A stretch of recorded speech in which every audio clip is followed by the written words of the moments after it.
This pose stretches your waist and shoulders, and strengthens your thighs and glutes.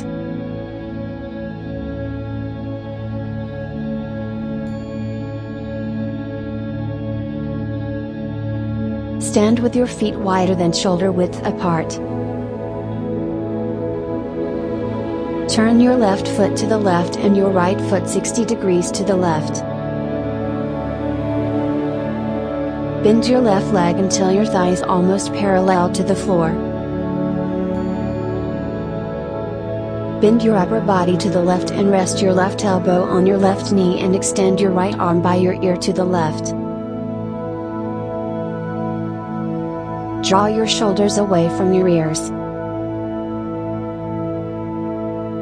Keep your knees in line with your toes. Put your weight mainly on your legs instead of your elbow.